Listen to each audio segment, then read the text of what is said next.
Yo, yo, yo, what's going on, yo? It's DFJ Hoops. As always, I'm your host, Andre. And we're going to preview game 3 of the NBA Finals. That's what we're going to talk about today. But before I get into this live, please make sure y'all hit the like button, subscribe to the channel if you haven't, and also don't forget to ring that bell notification icon. But let's get right into this. So, first of all, I just need to first of all, rest in peace to NBA legend Jerry West. Um a very great player, a great person as well. And funny enough, I was watching game sevens of the NBA finals because there's no basketball going on. So I was watching game sevens and I watched the 010 Lakers and the Celtics. I watched a lot of game sevens. And I stopped at the 1969 NBA Finals game 7 because the fourth quarter is on YouTube.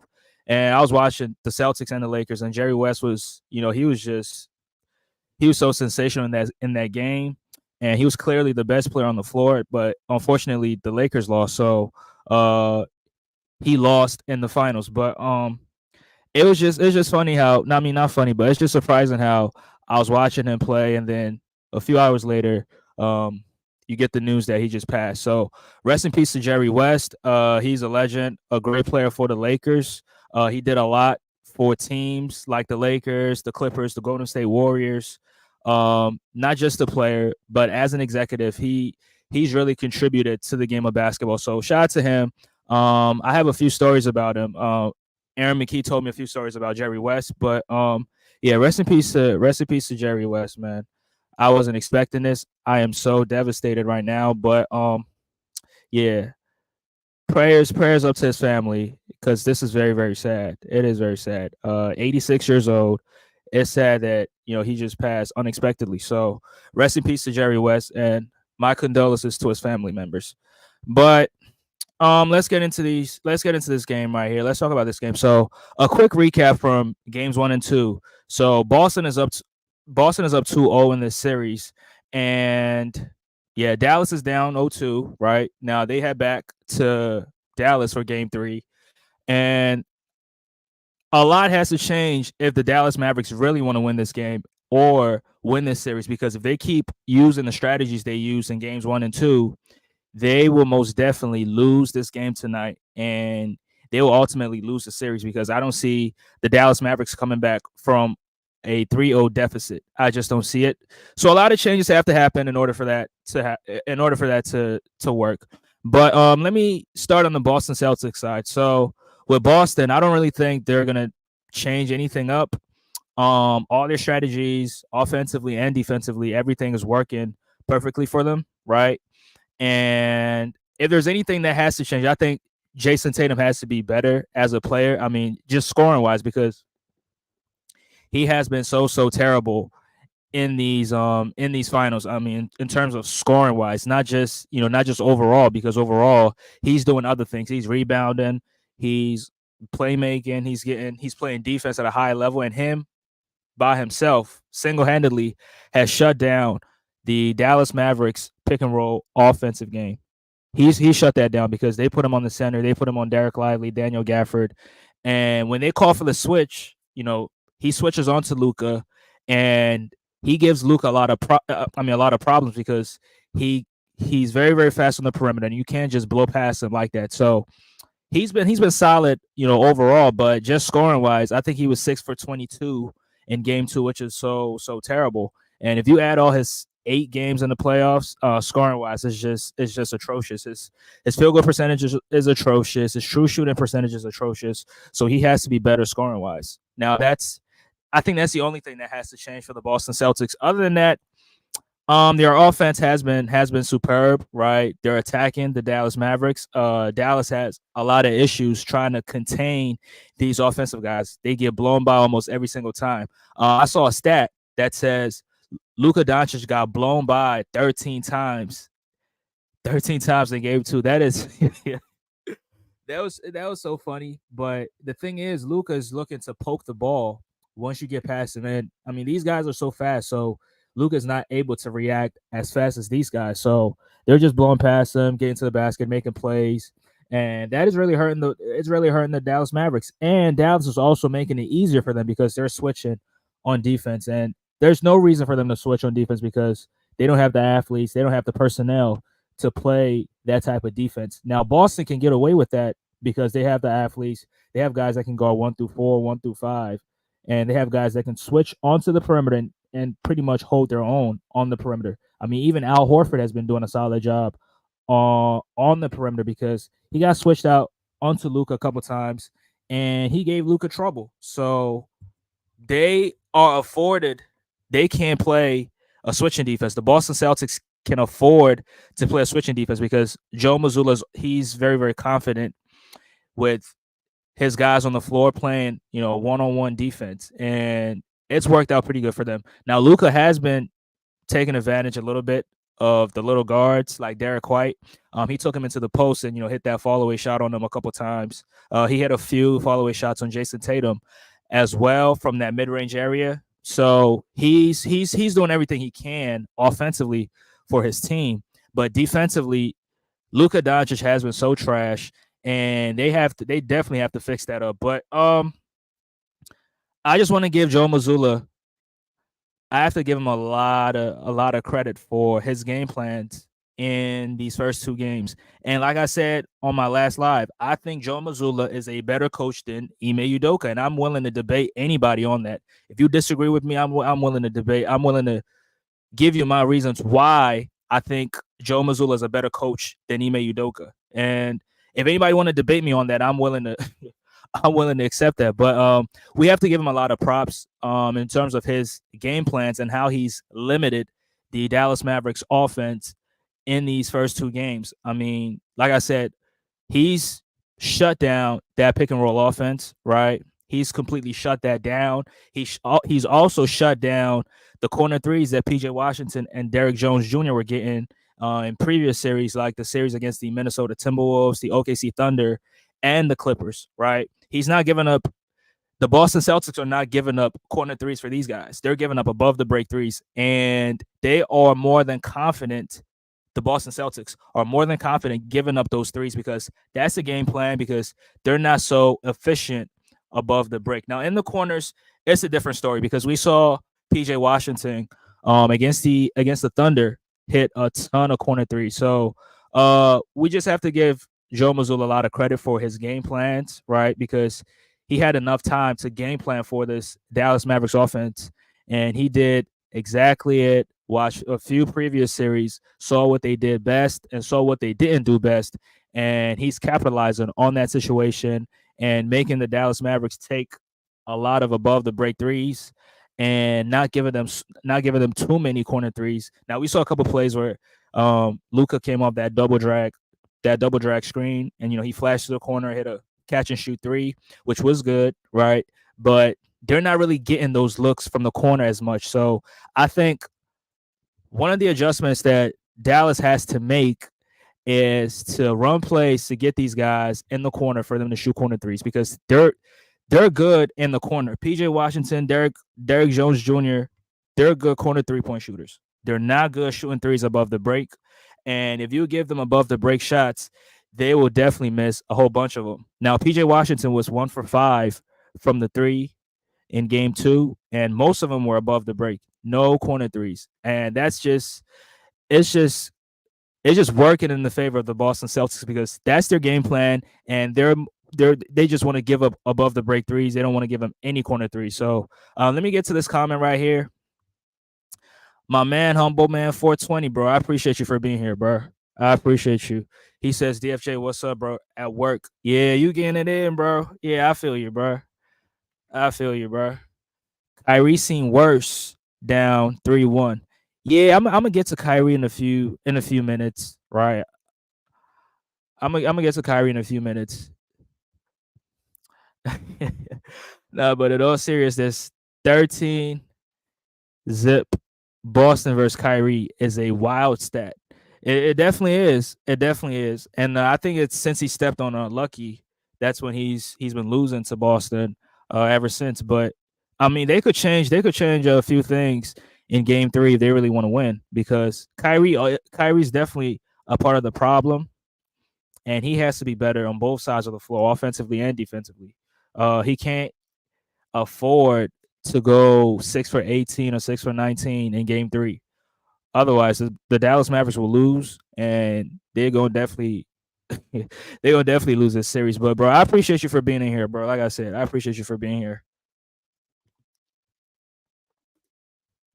Um, so let's talk about the Dallas Mavericks for a second. So if you've watched these first two games, one thing you would realize, or one thing you would notice, is that Dallas has issues containing.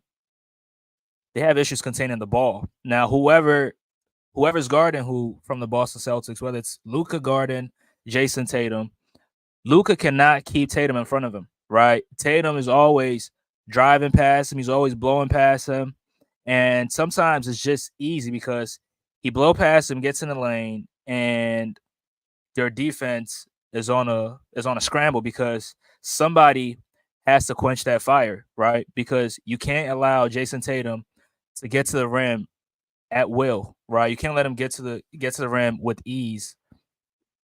And the Dallas Mavericks are committing a lot of defensive sins. I mean, getting blown by in one dribble, that's a defensive sin. That cannot happen, right? Helping from the strong side corner is a defensive sin, right? It definitely is a defensive sin because when you help from the strong side corner, you're potentially giving up an open three. And we gotta blame coaching. We gotta blame coaching, right? We gotta blame Jason Kidd for letting that happen, right? Because no coach will tell you if you're standing in the strong side corner, you can help on the initial drive, right? Because that's just terrible basketball. So if Jason Kidd, if that's his coaching philosophy, then Jason Kidd got to get fired because no coach, there's no strategy that's going to tell you to help from the strong side corner. So the only thing you can do from a strong side corner is to stunt and recover, right? Just stunt at the ball and recover back to your man. You don't have to fully double team from the strong side corner. And we saw Kyrie Irving, who was a culprit of that, right? Kyrie helping from the strong side corner and then giving up a wide open three to Drew Holiday. We saw Jayson Tatum drive and Kyrie went the double, and he made the easiest pass of his life by kicking it to the corner, and Drew Holiday hit a corner three. So that can't be happening, and they can't contain the initial drive from the Boston Celtics. Whether it's Jayson Tatum, Jaylen Brown, Derek White, everybody is blowing past these Maverick defenders. Now we know they're not good defenders. They're not good on ball perimeter defenders. We know that, right? And Jason Kidd should know that. If I know it, J Kidd should definitely know it, right? So you would expect J Kidd to come up with a better defensive strategy rather than just playing a switching type defense because he doesn't have that personnel to play that type of defense, right? So I expect to see a few zone coverages in this in game 3, right? I expect to see a few zone coverages because when you're playing man to man and you're playing switching, Kyrie Irving cannot guard these guys. Luka can guard these guys. Now, Derrick Jones Jr. and PJ Washington, they can do a solid job, containing the initial drive. But the thing is, they're not attacking PJ Washington. They're not attacking Derrick Jones Jr. They're attacking Luka and Kyrie because those are the mismatches on the floor. Those are the mismatches on the perimeter. So they'll have a better chance driving on Luka Doncic and Kyrie Irving than they would against PJ Washington and Derrick Jones Jr. And another thing is because they play a 5-out offense, the Boston Celtics, because they play a 5-out offense, they're able to spread the floor, which means Daniel Gafford, who is the initial rim protector, either Daniel Gafford or Derek Lively, they cannot be around the basket because they have to stick with Al Horford. They have to stick with Kristaps Porzingis because these guys are threats from the 3-point line. I mean, Al Horford is a threat. He's made 7 threes in these playoffs, so he's shown you that he can definitely make threes. And Kristaps Porzingis is definitely a threat from the 3-point line. So that 5-out offense has really helped the Boston Celtics because it has taken away the rim protection away from the Dallas Mavericks. So it just makes it easier for Jaylen Brown to drive past Kyrie Irving or drive past Luka Doncic and get to the basket, right? It's made it very, very easy for them. And sometimes when that happens, the defense collapses, and guess what? It's an open corner three for Derek White. It's an open corner three for Drew Holiday. So I think somebody made a suggestion in one of the lives that I was on, right? I forgot what live it was, but they made a suggestion that said that PJ Washington should start at the I mean not start, but at some point in the game, PJ Washington should be a small ball center, small ball five, right?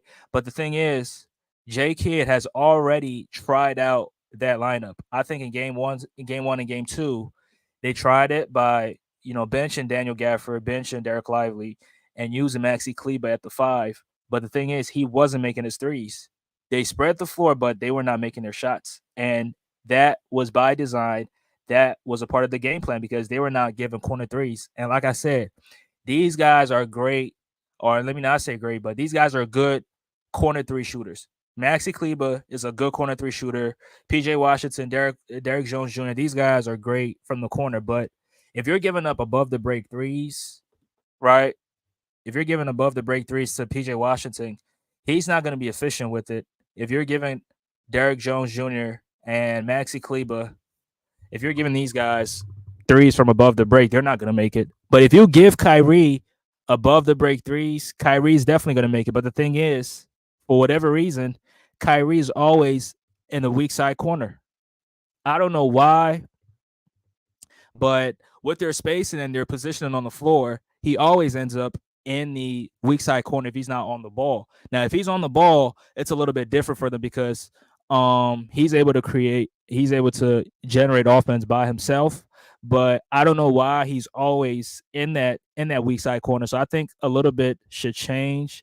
The positioning and the spacing should change a little bit to where Kyrie's not in the corner and Kyrie's above the break because he's the only person I trust shooting threes above the break. Him, Luca, right? It's only these two, right? It's only these two that I trust shooting above the break threes. Now I'm not saying PJ Washington and those other guys cannot make threes from above the break from the top of the key, but their percentages from that area is just terrible, right?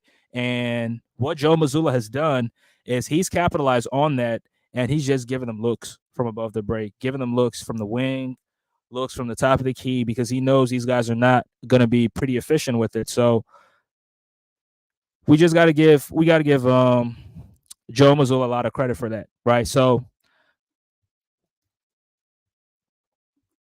mm, sorry about that, but I think number one, they should try the Dallas Mavericks should try running a few zone coverages, right? And I don't know why because Jason Kidd had a lot of time to prepare for the Boston Celtics. He had a week to come up with the game plan on how to limit the Boston Celtics.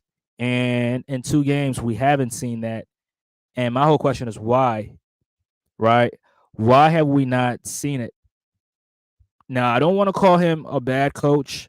I don't want to denigrate the coaching staff, right? That's not what I do. I don't really bash coaches. I give them blame sometimes, but I don't bash them. But I just think they should run zone coverages because I mean, if you look at the Miami Heat and when they always play the Boston Celtics, they always give them trouble. And why is that? It's because they run a lot of zone coverages. They run 2-3 zone, 1-3-1 zone, and sometimes they run a full court press, a 2-2-1 press. And that gives the Boston Celtics a lot of trouble sometimes, right? And with the Boston Celtics, with their philosophy, I mean, their offensive philosophy, which is driving kicks and look for a ton of open threes, drive kick, give the extra pass, swing the ball around, and find the open man and the open man shoot.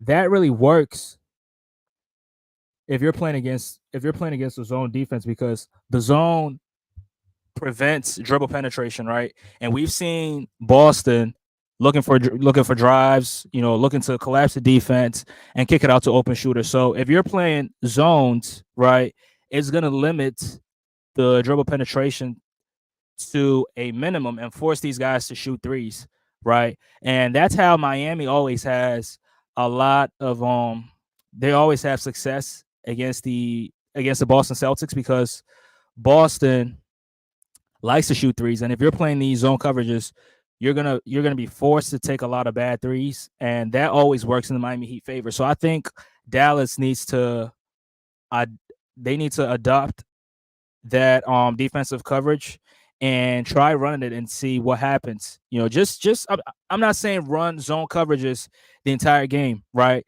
But just try it in stretches, just try it in spurts and see what happens, right? Because they're giving a lot of drives, they're giving a lot of dribble penetration. And sometimes when they don't even finish, right? When Jayson Tatum or Jaylen Brown, even if they don't finish at the basket, they're kicking it out for open threes. And Dallas was just lucky that Sunday they were in a shooting slump themselves, right? They shot, I think, 39 threes and only made 10 of them, right? Now, on the regular, they're making like 19, 18 threes, but Dallas was just lucky that they had an off shooting night and they only made 10 of them. Now, if they were hot, they'd probably make a bunch of them. So, I just think that when you're playing this zone coverage, when you're running zone defenses, uh, you're forcing the other team to make outside shots, and not just wide open outside shots, but tough contested 3-point shots, and that would definitely make it difficult. That would definitely make it difficult for the Boston Celtics because Miami always has success when they run these zone coverages against them. Now, I know somebody's going to say, if that's the case, why didn't the Miami Heat beat the Boston Celtics in the first round? Well, I mean, we all remember Miami had a lot of injuries, right? Jimmy Butler was hurt. Terry Rozier got hurt, right? He didn't play in the playoffs. And Jaime Jaquez got hurt too. So they had three guys, three players that really contribute to what they do.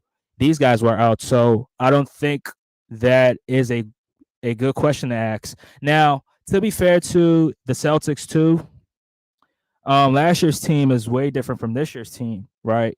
Now, the core is the same. They still have Jayson Tatum and Jaylen Brown, and Joe Mazzulla is the coach, and his philosophies has not changed from last season, right? Especially offensively, we're literally seeing the same things the Celtics the Celtics did offensively last year and this year. So I just think the zone defense will definitely be beneficial for the Dallas Mavericks because you don't have the personnel to play a switching type defense, right? So I think a few zone coverages here and there, a 2-3 zone, a 1-3-1 zone, or sometimes a hybrid type zone, which you could use a Derek Jones Jr. as a point of attack defender, right? And use him and zone up against these other guys because Derek Jones, he's not a great defender, but he's pretty okay, right? He can definitely get in the way of some of these players and make it a little bit difficult for them. Not all the way difficult, but just a little bit difficult and force these guys to shoot outside shots. Not give up a whole bunch of drives down the lane because once they get in the lane, it causes the defense to scramble. And when the defense scrambles, that's where Boston is at its best because they're good at swinging the ball and finding the open man for an open three. So I think a few zone coverages here and there would definitely help the Dallas Mavericks, right? And on top of that, you have to be able to contain the ball as well, right? And number three, this guy has to show up. This guy has to show up. Now, Kyrie, like my guy, like Humble said, 13-0 against the Celtics. That's nasty. That's nasty. I can't even defend that, right? So Kyrie has to be better. And in these first two games, he was so atrocious. He was egregiously bad in the first two games. Y'all give me a second. I'll be right back.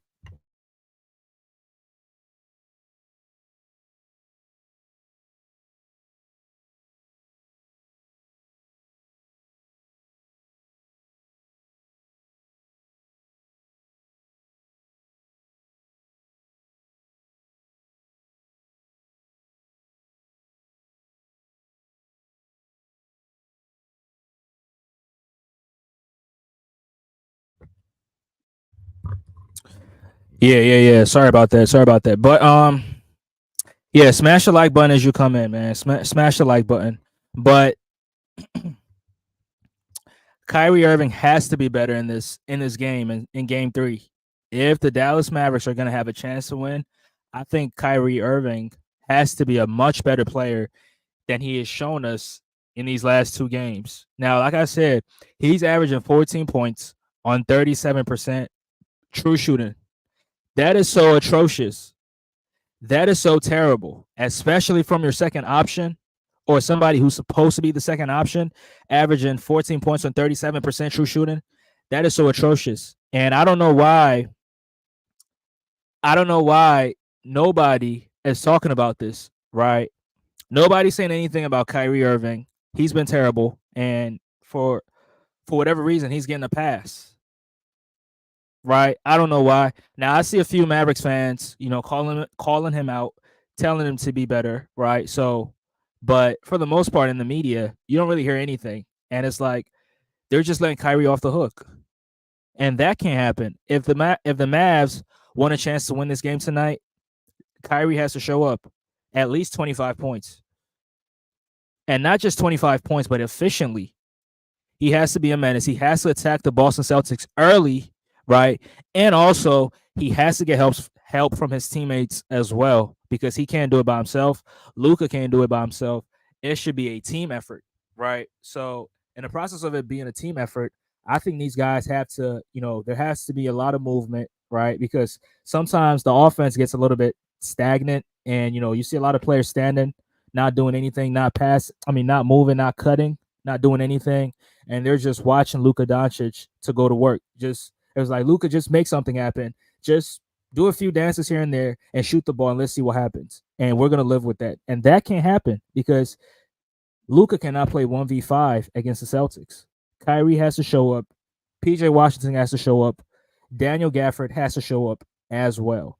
Now, I'm very, very curious as to how J Kidd is going to counter that Jayson Tatum on the center thing. Now, one more thing that I think Dallas has to do is to go to Daniel Gafford and see what he can give you. Now, Daniel Gafford is not really looked at as a guy who can, score a whole bunch of points. Now, if you watch him play, he scores most of his points off of, second chance opportunities, off of dunks, off of, putback dunks, and the pick and roll offense where, he sets the screen, he slips, and then Luka lobs it up to him and he goes up and dunk it, right? We don't really see him on the block. We don't really see him in ISOs, right? That's not, we all know that's not his game. But I just think that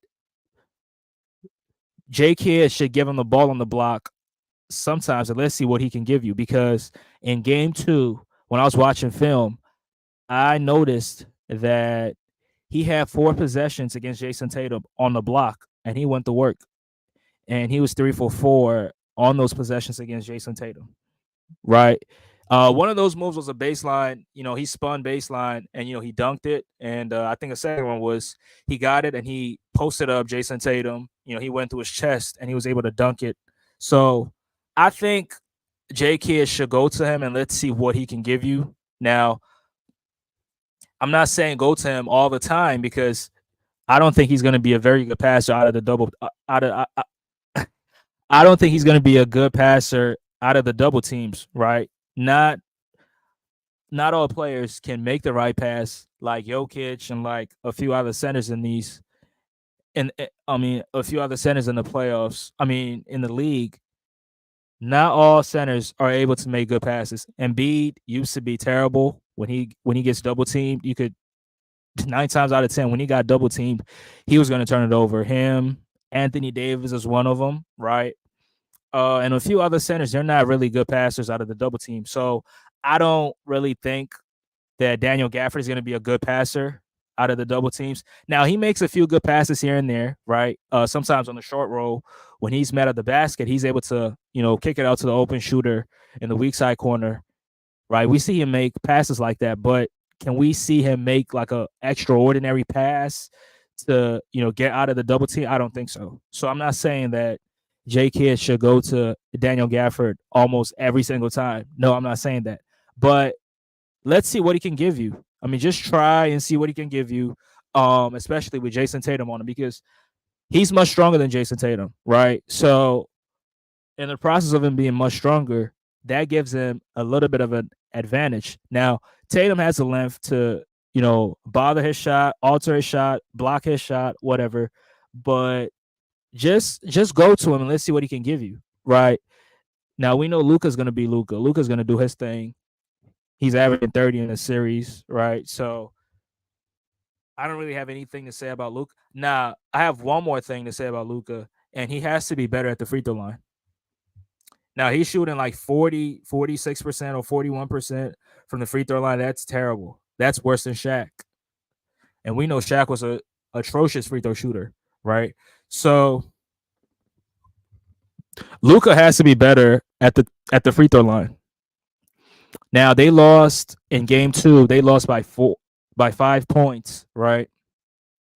If Luka had made all his free throws, and if that foul was called on Jaylen Brown, because that was a foul, right? That block that Derek White had on PJ Washington, that was a clean block. Don't get me wrong, that was a clean block. But before PJ Washington even went up for that dunk, Jaylen Brown had his hands on the back of PJ Washington, and believe you me, that really had something to do with PJ Washington going up, because he didn't really go up for the dunk. I mean, he went up for the dunk, but he wasn't going to be able to dunk it because Jaylen Brown pushed him from behind. So that was a foul. Now, I'm not going to blame the refs. They lost. It is whatever. But if Luka had made his free throws, that probably would have been a close game. If Luka had made his free throws, that they probably had a chance to win game 2. So Luka has to be better at the free throw line. J Kidd has to be better with his schemes, with his offensive strategies and defensive strategies, right? I want to see a few zone coverages here and there to kind of like limit the dribble penetration from the Boston Celtics, and force them to shoot tough threes. And let's see if they make those shots, you shake their hands, right? If they make those shots, but just give it a try and see what happens, because at this point, you really don't have. At this point, you have to do whatever it takes to win. If you want this series to go a lot further, you have to do whatever it takes to, try to make a difference, right? So we need to see a few zone coverages. We need to see a lot of off-ball screening and a lot of off-ball actions, because the offense has really gotten stagnant sometimes.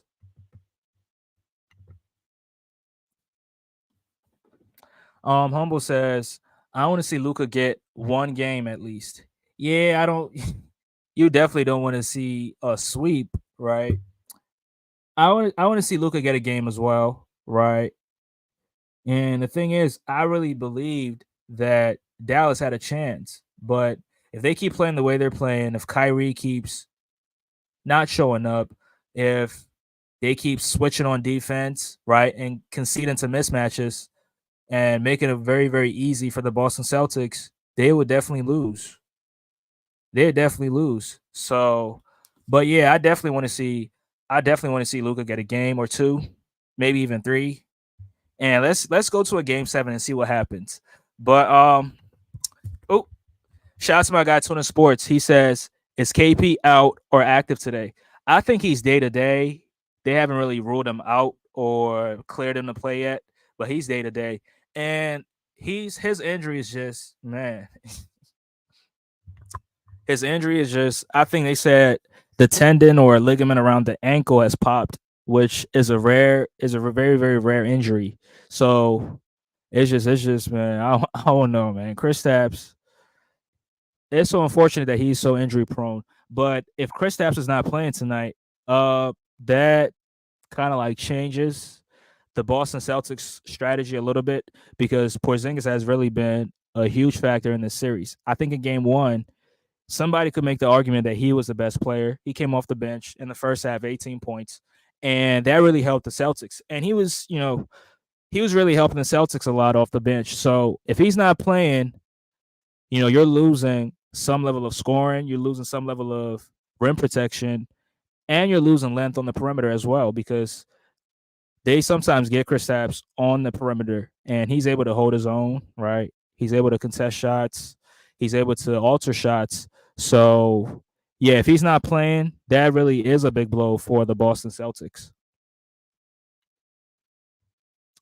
Twin Sports says this is not going 7. Man, you you gave up on Kyrie so easily, man. I can't believe you, bro. Dang. But I mean, yeah, we had this conversation like 2 days ago. Now, I mean, I'm still giving it a chance. I mean, I've seen worse. I've seen worse than this, right? We see teams that you wouldn't even think could tie a series, and they end up tying it. So I'm not ruling that possibility out. It could definitely happen, but the chances of it happening is just, I don't know, man.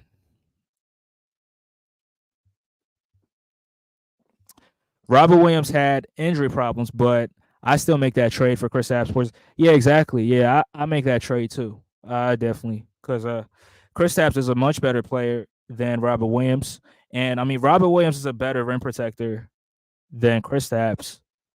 I mean somebody could say that. I mean I wouldn't say that, but Chris Apps is just a better player, better offensive player, better defensive player. Um, and to some extent, I think you could rely on him more than Robert Williams because Robert Williams will come back, get hurt, be out for 2 months, come back and get hurt again, and it was just like yo. But yeah, I make that trade for Porzingis as well. So I don't think it was a bad trade for Boston. I mean, you're trading an injury prone player and you're getting back an injury prone player, a much better injury prone player in terms of his production on the floor. So yeah, but yeah, that's these are all my thoughts, right? And to recap, I don't think Boston is going to make any any adjustments. I mean, they don't really have to make any adjustments. The only thing that has to change for them is Jayson Tatum has to be better scoring the ball. Now he's been solid at other aspects like playmaking, rebounding, playing defense, right? Even screening, setting screens. People don't really care. Excuse me. People don't really care about stuff like that. But if you go to NBA.com, there are certain things like a screen assist, right? And Jayson Tatum is doing everything offensively for the team, playmaking, setting screens, getting offensive rebounds, um, keeping plays alive, driving kicks. Like he's doing everything. The only thing he's doing terrible is scoring, right? So that's the only thing that needs to change for the Boston Celtics. Robert Williams was Jared Allen kryptonite. I mean, come on, bro. JA, I'm not gonna say soft, right? I don't like calling NBA players soft, but he gets scared sometimes. So yeah, it is what it is. Yeah. But yeah, shout out to Jared Allen, man. Shout out to JA, Cleveland Cavaliers center. Shout out to him. But yeah, I think JT has to be a better scorer. That's the only thing that has to happen different for the Boston Celtics. But their game plan has been on point. Offense, defense has been on point. They've been able to limit Dallas's pick and roll offense. They completely shut that down. In game 1, we didn't see any lobs, but in game 2 we saw only 2 of them. So, hopefully in game 3 they kind of like have an answer to counter what they're doing. Now I want to see some off ball screening, which could end up with Al Horford guarding the other team center, which will definitely help them because when that happens, they'll have to play drop, and that's where you see lob, dunk, alley oop, dunk, right? So yeah, I just want to see, especially we got to see some zoom actions because I haven't really seen them run any sets yet. I mean, Luca ISO, Kyrie ISO, they ran a few plays here and there. I mean, I saw a blind pig, I saw a twirling curl, right? In terms of set plays, and especially their plays out of timeouts is just I don't know, man. They run something, and sometimes it doesn't really result in anything better, and then it flows into an ISO. And when you're playing ISO against the Celtics, you're really helping them. I think KP being out might open up room for more lobs. I mean that is true. And like I said, I mean with KP out, they're missing some rim protection. They're missing scoring. So you're missing a lot when Kristaps is not playing. But at the same time, Jayson Tatum has been solid guarding the five. Now I'm not saying Jayson Tatum is any level of a rim protector as Kristaps, but it's just he's been able to neutralize that pick and roll offense. So we might see lobs if they're running some off ball screenings and some off ball actions that gets these guys open, because when you use Derek White, man, it's a lot of Dereks in this series, bro. It's like 3 or 4 Dereks on this team. I mean, in this series, but if you have Derek Jones Jr. screening for you, right, he's not a lob threat, so you're not really gonna gain much from him setting screens in terms of running pick and rolls. But I think some off ball action, some zoom actions, right, some off ball curls can definitely cause some cross. It can definitely cause cross matching, which means that players will have to pick up the closest defender next to them. And when you have to pick up the closest defender next to you, a lot of mismatches can happen throughout that process. Even a few lobs and a few dunks could happen throughout that process. So I just hope we can see that in this game here in game 3. Humble says DFJ, some might say Drew Holiday doing what got him a championship. That is true. I mean, Drew Holiday is so underrated, and I'm just glad that he was able to go to a team that he could be impactful on. Because if you really look at it, when he was on Milwaukee, sometimes when Chris Middleton was hurt, he has to step into the second option role, right? And in the process of him being a second option, he has to also guard the other team's best player, which not everybody can do. So that really took a toll on him. And in certain nights, you saw him being inconsistent offensively, but defensively, he was just solid. So I just think that Milwaukee they panicked a little bit after what happened against Jimmy Butler, and they just traded him. But he ends up on the Celtics, and look at what he's doing. I mean, completely shutting down Kyrie Irving and guarding Luka Doncic on a few possessions here and there, and he's really making his mark. And another thing that's surprising is in game 2 when he dropped 26 points, there was no plays that was ran for him. Every point that he got was it was as a result of the flow of the offense. No post ups, no pick and roll, right, and no ISOs. None of his points came off of pick and rolls. None of his points came off of ISOs. None of his points came as a result of post ups. It was just throughout the flow of the offense. And Joe Mazzulla, let's give him a lot of credit again, right? He put him in a dunker spot, and every time Jayson Tatum drove past Kyrie Irving or drove past Luka Doncic, he would just wrap around pass to Drew Holiday, and he would just finish at the rim. So Joe Mazzulla has really been helping this team. He's really getting the best out of everybody. And that's why I'm saying that Joe Mazzulla is a better head coach than Ime Udoka. Now, Ime is a better defensive head coach, right? I'm not gonna debate that. But as an overall coach, yeah, Joe Mazzulla is better than Ime Udoka. Might be the most underrated point guard of our generations as far as being under the rate. Yeah, he definitely is. And the thing is, he's not really flashy. You don't see him, doing tween behind the back. You don't really see that from him. So, and that's what people want to see in this era, right? But he's just mastered the fundamentals, and on top of that, he's playing some great team defense as well. And people don't really like that. He's not a flashy ball handler. He's not a flashy player. He doesn't have the handles of Kyrie Irving. But in terms of making the simple plays, mastering the fundamentals of the game, like Drew Holiday is definitely it, definitely it. And yes, the Sixers drafted Drew Holiday. You just let y'all know. Oh man, Lock down CP3 in the finals. Now Kyrie. Yeah, and don't forget he was locking up Devin Booker too. And Devin Booker. So CP and D Book. Don't forget about him. Yeah, he was putting the clamps on him and they walked him down 4 straight. Yeah. Tatum apologist. I'm not a Tatum. Nah, bro.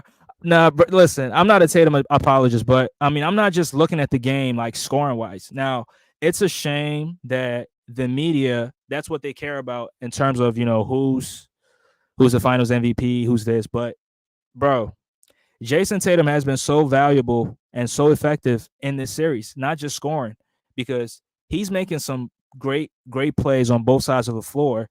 He's rebounding, he's playmaking, his passing. Bro, some of the passes that he was making, some of the plays, bro, it takes somebody with high basketball IQ to be making those passes. Those passes that he was finding Drew Holiday underneath that basket, like, bro, it takes somebody who is who's an intellectual basketball mind to be making plays like that. And it's not that I'm being a Tatum apologist, but it's just giving credit.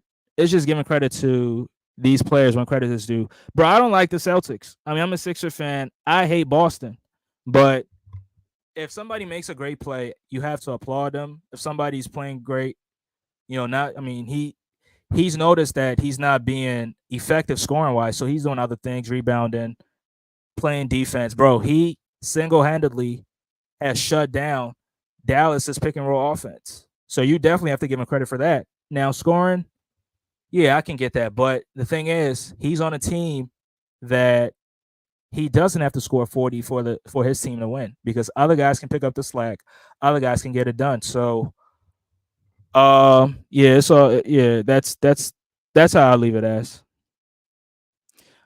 Drew Holiday this year is better than Damian Lillard. Man, I think Drew Holiday had a better season. Yeah, he definitely had a better season than Damian Lillard. I love Drew on the Pelicans with Rondo. Beautiful times. Yeah, those were some beautiful times, bro. Those were some beautiful times. And people think, or people thought that if DeMarcus Cousins never got hurt, they probably beat Golden State in the second round. Now, that would have been a great series, but I don't know who would have won. So I'll take Drew over Darius Garland. I'll take Muggsy Bogues over Darius Garland. Yo, Tune, we can't say that on the air.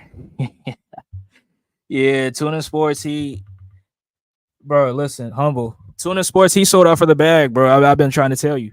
Now, I'm gonna definitely get Tuna Sports next week. We'll definitely make it happen next week, right? And he'll just prove to you why he sold out for the bag. This is Sixer stream. It's all good.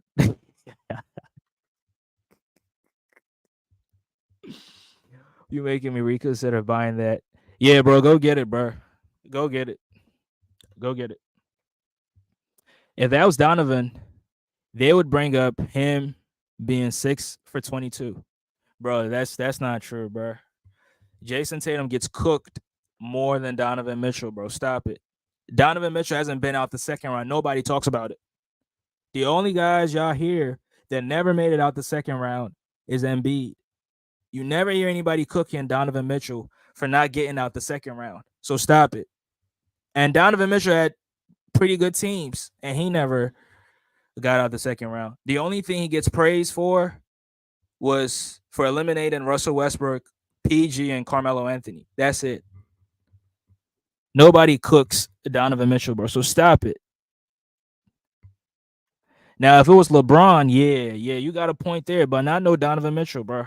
So stop it. But LeBron, yeah, I can definitely agree with you on that. So yeah, Drew Holiday has been really impactful for the Celtics.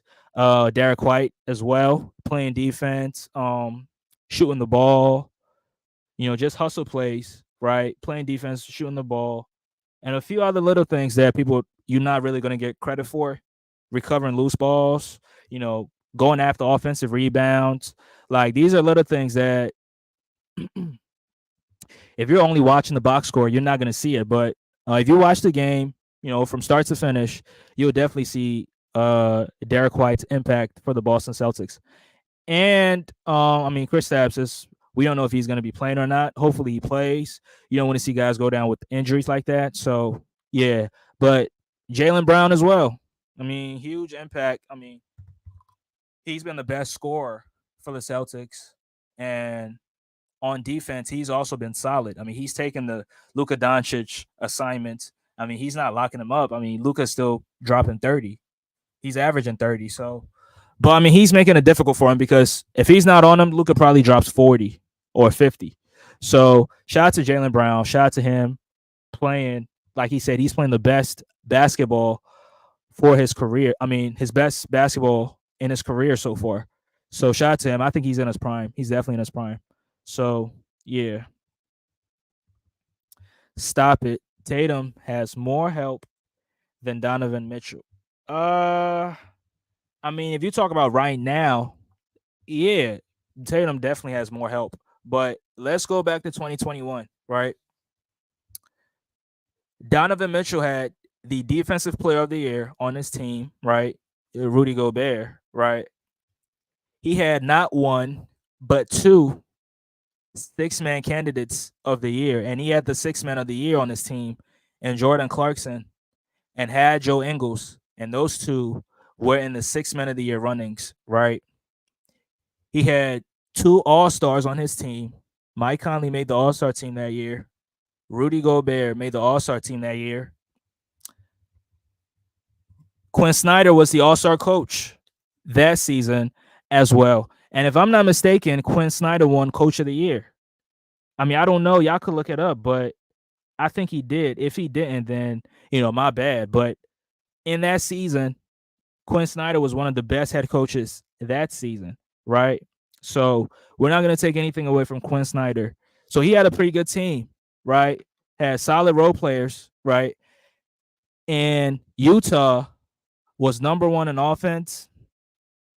Number one in offense. I mean, they were top 5 in offense, top 5 in defense, top 5 in rebounding, top 5 in blocks, top 5 in 3-point percentages, top 5 in 3-pointers made, right?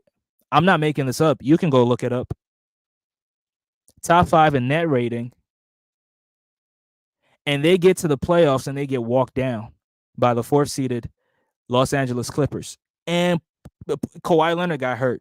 And in game 5, Paul George walks into Salt Lake City and he completely shits on the Utah Jazz. So I don't want to hear about Donovan Mitchell had no help. He did have help. 3 All-Stars, 2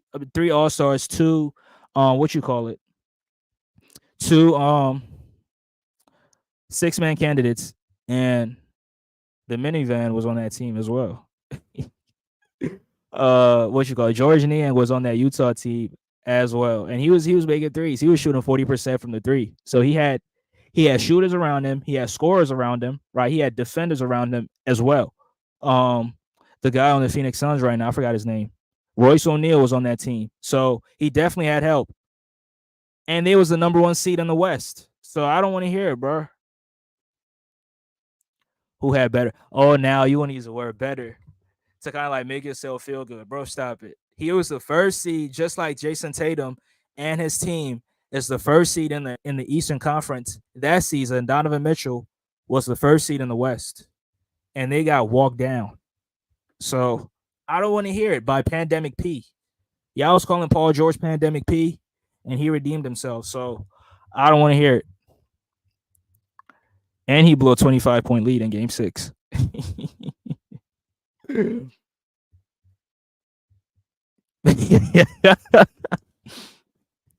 Nah, Niang was solid. He was solid that season. He wasn't the minivan. He just recently became the minivan, but Niang was solid. But yeah, Donovan Mitchell had his chances, right? And he fumbled the bag. It is what it is. We'll see if he returns to the Cavs next season. So yeah, I got off track a little bit. But Jaylen Brown has been the best player for the Celtics, and hopefully he can maintain or he can keep up this level of play, because if he keeps playing at this level, Boston definitely can win a championship. So shout out to Jalen Brown. Shout out to Jalen Brown, yeah. And Al Horford, Big Al. Al Horford is has been huge for them as well on the perimeter in the post, shooting the threes. As a leader, as a vet in the locker room, he's been everything for the Celtics as well. So he'll probably retire this year if the Celtics win. So Big Al is also he's huge for them. But if Kristaps Porzingis is not going to play, Al Horford is going to have to play a lot of minutes because I don't think they would want to put Luke Cornett out there on the floor. That will be a that would definitely be a recipe for disaster, and I don't want them. I don't want them to play Luke Cornett, bro. Bro, you keep making excuses, bro. I don't want to pull up, bro. Donovan Mitchell had his chances and he lost. It is what it is. Came back the next year against the Dallas Mavericks in 2022. And I saw Jalen Brunson out there and I thought that was Allen Iverson. So, bro, stop it. I mean, Tillman hasn't really played a lot of minutes in these playoffs. So, if you were the coach, would you give him minutes, especially in the finals? I mean, it's just me personally. If it's not a blowout, I'm not putting him on out there on the floor. But the thing is, Luke Cornett gave the Celtics some productive minutes when he played against the Indiana Pacers, against the Cleveland Cavaliers, your Cavs, right? And he was pretty solid. He was pretty solid, and he had just a little bit of success, but not very much. But he did his thing. But in the finals with Luka Doncic, matchup hunting, like nah, bro. I I'm not gonna put him out there. I mean, I'm talking about Luke Cornett, but Xavier Tillman, I mean, he's a little bit quicker on his feet than Cornett, so he might be a little bit better. He might be the better option to go to than Luke Cornett. So yeah, I might try out Xavier Tillman. I'll definitely try him out because I've seen Tillman play some effective defense on Anthony Davis when he was with the Memphis Grizzlies when they played them in the first round last season, and he did his best. But I mean, Anthony Davis was Anthony Davis. He'll dominate anybody in front of him. So, but Xavier Tillman is definitely a solid backup big. I mean, he's undersized, we get it, but he's definitely a solid backup big. Donovan got hurt in that Clippers series. Um, he did get hurt, right? But when you step on that floor, bro, no excuses. So I'm not giving him that excuse. He stepped on the floor. And in game 6, he dropped 39. So I don't want to hear that excuse, bro. We not doing that. We not doing that, bro. We not doing that. So yeah, but hopefully Jason Kidd can come up with a better defensive strategy, a better defensive game plan to limit Boston's offense because Boston has had some of the best offensive ratings in these games, and Dallas cannot score, but they cannot score below 100 points because Boston has been able to limit them to 100 points. I think in game 1 they scored 87 or what, and in game 2 they finished with 97 points. So they have to score more. They have to score more, and if they have to score more, Kyrie Irving has to step up huge offensively, or else that's not going to happen, right? He has to be better. They have to create some wide open looks in the corner for these guys, the PJ Washingtons, the Derrick Jones Juniors, because they're not above the break. They're not good above the break 3-point shooters. So that has to happen. Luka has to be better as well at the free throw line. You can't go 50% from the free throw line in game 3. But I expect Dallas to win this game tonight. Dallas is back home. They have the crowd on their side. They're back home court advantage. That definitely helps, right?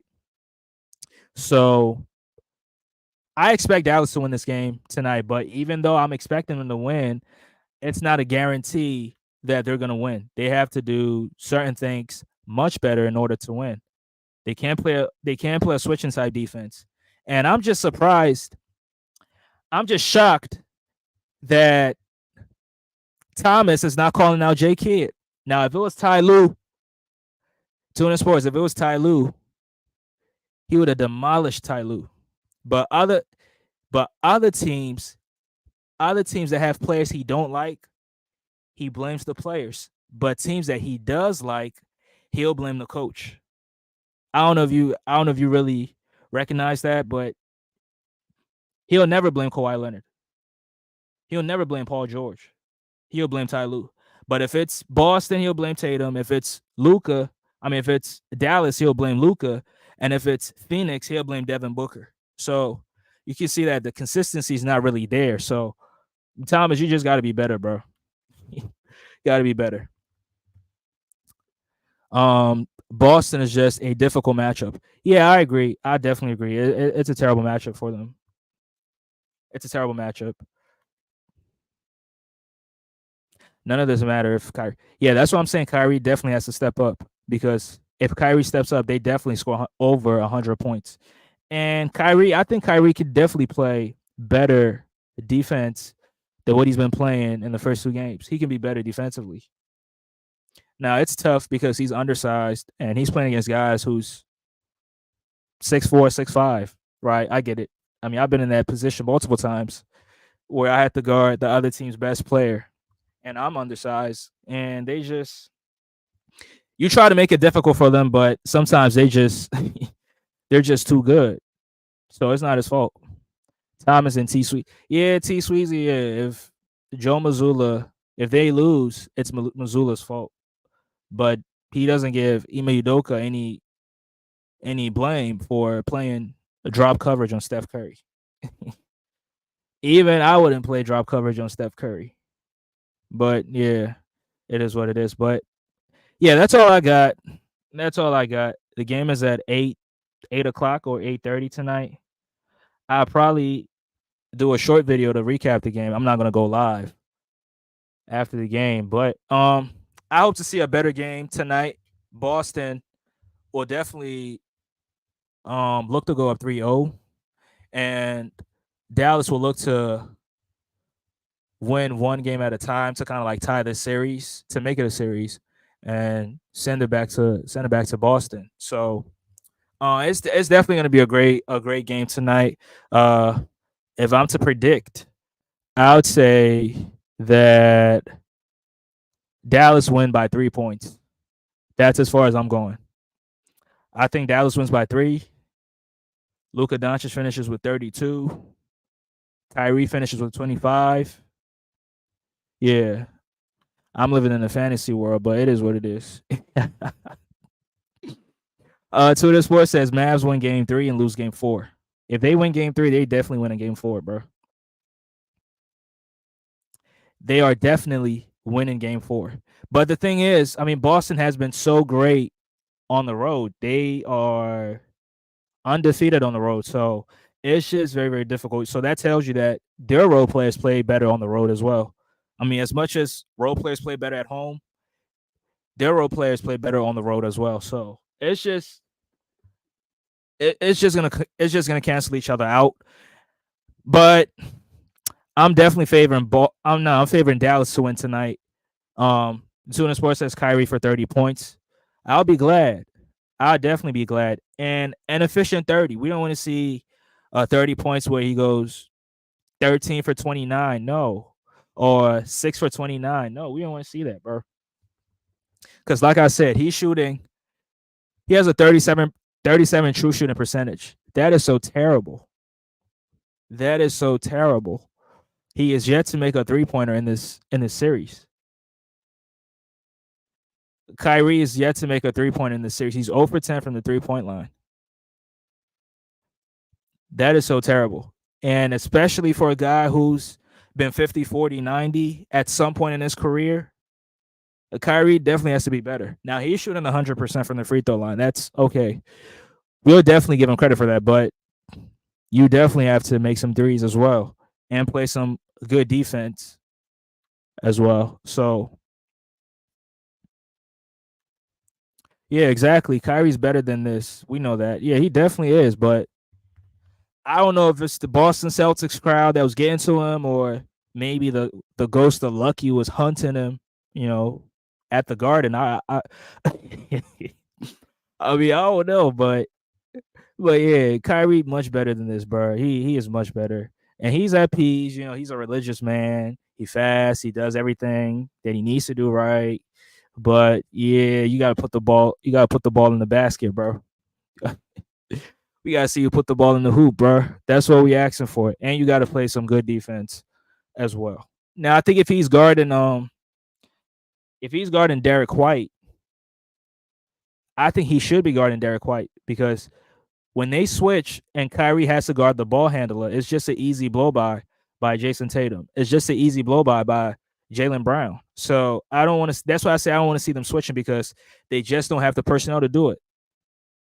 Now, if you play zone and you force these guys to, make some tough contested 3-point shots and force Jayson Tatum, because if Dallas is running zones, they're going to try to put Jayson Tatum in the middle of the floor because he's the best. I think he's the best passer on the team. So when you play zone, right, just follow Miami's principles, right? They run zones, they overload the strong side with intense ball pressure in the middle. So before you get that ball in the middle, you're gonna see some you gonna see two or three bodies or you're gonna see two or three bodies like trying to trap you. So you're gonna have to make the right reads and make the right passes every single time. And I think if Dallas was doing it, they would have probably had some success limiting Boston's dribble penetrations and forcing these guys to, make the right decision, make the right passes, make the right reads, and make tough contested shots. So I definitely want to see Dallas run some zone defenses. I think Miami played the best zone. Yeah, they do. Yeah, they definitely do. That zone, you never want to play against that zone, bro. But the thing is, when they played against the Denver Nuggets, now you have the cheat code. You have the zone cheat code, Nikola Jokic, who, if you put in the middle of the floor, he's bigger than everybody. He sees over the top of the defense, so he's able to make the right pass, make the right reads. And Denver had some great shot makers. I mean, Jamal Murray, a great shot maker.